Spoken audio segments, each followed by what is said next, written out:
اعوذ باللہ من الشیطان الرجیم بسم اللہ الرحمن الرحیم فذکر، تو اے نبی آپ تذکیر کرتے رہیے. فما انت بنعمت ربک بکاہن ولا مجنون، تو آپ اپنے رب کے نعمت سے، اپنے رب کے فضل و کرم سے نہ کاہن ہے نہ مجنون ہے. یہاں بھی دیکھیے وہی اسلوب ہے، خطاب بظاہر حضور سے سنایا جا رہا ہے، اصل میں ان کو جو کہہ رہے تھے آپ کو کاہن یا مجنون یا شاعر، نہیں، آپ اللہ کے فضل سے نہ کاہن ہے نہ مجنون ہے.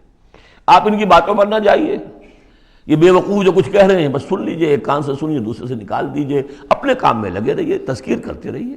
بالکل وہی بات جو پچھلی صورت میں بھی آ چکی ہے. فذکر فإن الذکریٰ تنفع المؤمنین، اہل ایمان کو تو فائدہ پہنچائے گی نا. آپ تذکیر کرتے رہیے، کیا پتہ کسی کے دل میں ایمان کی وہ کلی کھلنے ہی والی ہو، کیا پتہ ہے. آخر بڑے سے بڑے دشمن بھی تو آپ کے ایسے ہوئے کہ پھر ایمان لے آئے، ایسے لوگ بھی تھے. اور یہ کچھ پتہ نہیں ہوتا. حضرت عمر کے بارے میں بھی آتا ہے ایک یعنی اہم واقعہ تو وہی ہے کہ جو ان کی بہن کا قول ہے، جس کے نتیجے میں پھر فوری طور پر جو ہے وہ سمجھیے کہ بند کھل گیا. لیکن اس سے پہلے حضرت عمر کو بڑا شوق تھا کوئی اچھا خطبہ ہو اور اچھا کلام سنے. تو ان کے کہنے کے مطابق کبھی کبھی وہ چھپ کر سنتے تھے حضور کی باتیں، حضور کا کلام سنتے تھے. جب رات کو کھڑے ہو کر حضور صحن کعبہ کے اندر کھڑے ہو کر، آپ حرم میں نماز پڑھتے ہیں، قرآن پڑھ رہے ہیں، تو چھپ کر سنتے تھے.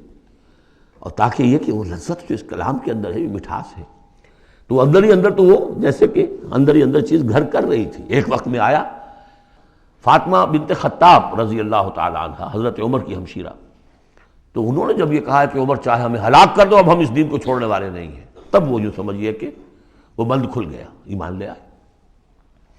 فذکر فما انت بنعمت ربک بکاہن ولا مجنون، تو آپ تذکیر کیجئے اور آپ اللہ کے فضل و کرم سے نہ کاہن ہیں نہ مجنون ہے. ام یقولون شاعر نتربص بہ ریب المنون، کیا ان کا کہنا یہ کہ یہ شاعر ہے اور ہم منتظر ہیں اس پر گردش زمانہ کے، زمانے کی گردش کیا دکھاتی ہے، ذرا ویٹ کرو، ویٹ اینڈ سی، پتہ چل جائے گا یہ جو کچھ کہہ رہے ہیں.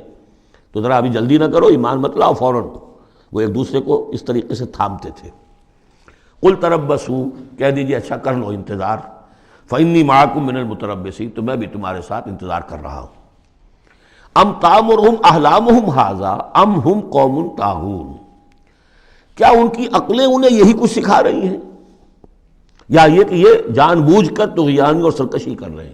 یعنی دو ہی شکلیں تھیں نا، کہ یا تو یہ کہ واقعتاً مغالطے میں ہوں اور ان کی عقل میں بات نہیں آ رہی، اور ان کی عقل جو ہے انہیں سکھا رہی ہے کہ نہیں نہیں یہ قابل قبول شے نہیں ہے جو محمد کہہ رہے ہیں، یا یہ کہ اپنی طغیانی اور سرکشی کی وجہ سے، حالانکہ عقل گواہی دے رہی ہے کہ بات ٹھیک ہے، دل اندر سے گواہی دے رہا ہے کہ بات ٹھیک ہے، لیکن اپنی طغیانی اور سرکشی، دریا کو اپنی موج کی طغیانیوں سے کام، کشتی کسی کی پار ہو یا درمیاں رہے، تو یہ جو نفس کی طغیانی ہے اس کی وجہ سے یہ باتیں کر رہے ہیں، یا واقعی ان کی عقل یہ حکم لگا رہی ہے. ام یقولون تقولہ، کیا ان کا کہنا یہ ہے کہ یہ محمد نے خود کہہ لیا ہے. تقول باب تفاعل ہے، تکلف کر کے کچھ کہنا، کہ یہ آپ نے کچھ تک بندی کر لی ہے، جوڑ لیا ہے، الفاظ کو جوڑ کر یہ کلام خود موضوع کر لیا ہے. ام یقولون تقولہ بل لا یؤمنون، نہیں یہ ماننے والے نہیں. فلیاتوا بحدیث مثلہ ان کانوا صادقین، اگر وہ سچے تو ایسی ہی کوئی اور شے لے آئے. تمہارے اندر بھی تو بڑے بڑے خطیب موجود ہیں، شعراء ہیں، ادیب ہیں، اگر تو یہ واقعتاً محمد نے خود گھڑ لیا ہے، خود تصنیف کیا ہے، تو لے آؤ نا ایسا ہی کلام تم بھی.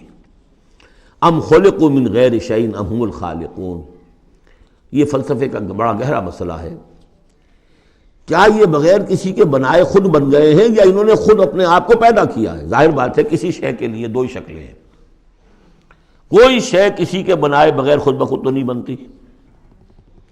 اب اگر یہ جانتے ہیں کہ ہم نے خود تو اپنے آپ کو بنایا نہیں، یا تو ہم خود بنے ہوتے ہیں، خود بنایا ہوتا، تو اب کسی اور کے بنائے بغیر کیسے بن گئے؟ تو کوئی اور ہے جس نے ہمیں بنایا ہے. ام خلقوا من غیر شیء، کیا یہ کسی کے بنائے بغیر بن گئے؟ ام هم الخالقون، یا اگر اللہ کا انکار کر رہے ہیں تو کیا یہ اس کے مدعی ہے کہ وہ خود ہے پیدا کرنے والے؟ ام خلقوا السماوات والارض، اچھا اپنے آپ کو چھوڑے کہ آسمان اور زمین انہوں نے بنائے. بل لا یوقنون، لیکن کیا کیا جائے، یہ حقائق ہیں، دو اور دو چار کی طرح کے مسلم حقائق ہیں، لیکن یہ کہ وہ ماننے والے نہیں ہیں، یقین نہیں کرتے. ام عندہم خزائن ربک ام ہم المسیطرون، کیا ان کے ہاتھ میں ہے، ان کے قبضہ قدرت میں ہے آپ کے رب کے خزانے؟ وہ جو کہا تھا انہوں نے کہ کسی بڑے آدمی کے پاس، بڑے چودھری سرمایہ دار کسی سردار کے پاس یہ وحی آئی ہوتی اگر اللہ نے بھیج دی تھی تو۔ یہ بنو ہاشم کا یتیم جس کے پاس کوئی سرمایہ نہیں، کوئی اثاثہ نہیں، نہ ہی مکے کی ہائرارکی جو تھی وہاں کی اس میں کوئی عہدہ تھا، حضور کے پاس کوئی عہدہ نہیں تھا۔ بہت بڑا عہدہ حضرت ابوبکر کے پاس تھا، قتل کے مقدمات کا وہ فیصلہ کرتے تھے کہ فلاں مقتول کا خون بہا کتنا ہوگا۔ اور ٹرائبل جو سسٹم ہوتا ہے، ٹرائبل لائف میں سب سے زیادہ سینسٹیو ایشو یہ ہوتا ہے طے کرنا کہ کسی مقتول کا خون بہا کتنا ہوگا، اور یہ عہدہ حضرت ابوبکر کے پاس تھا۔ وہ سرمایہ دار بھی تھے، 40,000 درہم کا ان کا سرمایہ تھا اس وقت جب وہ ایمان لائے ہیں، جس میں کہ جب گئے ہیں حضور کے ساتھ ہجرت پر تو کچھ نہیں چھوڑا گھر میں، اگر کچھ تھا تو وہ لے کر ساتھ گئے کہ راستے میں جو ضرورت پیش آئے گی حضور کے ساتھ، کچھ نہیں چھوڑا، حالانکہ خاندان کو چھوڑ کر گئے۔ حضرت عائشہ، حضرت اسماء دونوں موجود تھیں، ان کی والدہ، پھر حضرت ابوبکر کے والد ابو قحافہ، سب کو چھوڑ کر گئے، ایک پیسہ نہیں چھوڑا۔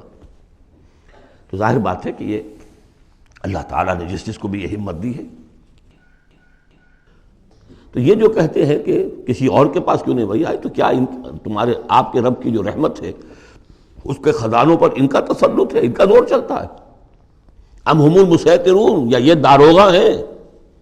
ام لہم سلم یستمعون فیہ، یا کیا ان کے کوئی ایسی سیڑھی ہے کہ جس پر چڑھ کر یہ آسمان کی خبریں سنتے ہوں؟ فلیات مستمعہم بسلطان مبین، تو اگر کسی نے سنا ہے ان میں سے تو وہ سند لائے، دلیل بتائے کہ کیا سن کر آیا ہے۔ ام لہ البنات ولکم البنون، کیا اللہ کے لیے تو بیٹیاں ہیں اور تمہیں پسند ہیں بیٹے؟ ام تسألہم اجرا فہم من مغرم مثقلون، اب دیکھیے یہ جو سوال، کیا یہ ہے، کیا یہ ہے، کیا یہ ہے، کیا یہ ہے، زور خطابت اس میں جو ہے، جیسا کہ میں نے عرض کیا تھا کہ فصاحت اور بلاغت یہ گویا کہ معراج ہے، یہ حصہ جو ہے قرآن مجید کا، قرآن کی فصاحت، بلاغت، ادبیت، عذوبت، یہ اس کی معراج۔ ام تسألہم اجرا، تو اے نبی کیا آپ نے ان سے کوئی اجرت طلب کر لی ہے جو یہ بدک رہے ہیں اور آپ کو وہ اجر دینے کے لیے آمادہ نہیں ہے؟ ظاہر بات ہے جواب تو سب کا نہیں ہے۔ ام تسألہم اجرا فہم من مغرم مثقلون، کیا آپ ان سے کوئی اجر مانگ رہے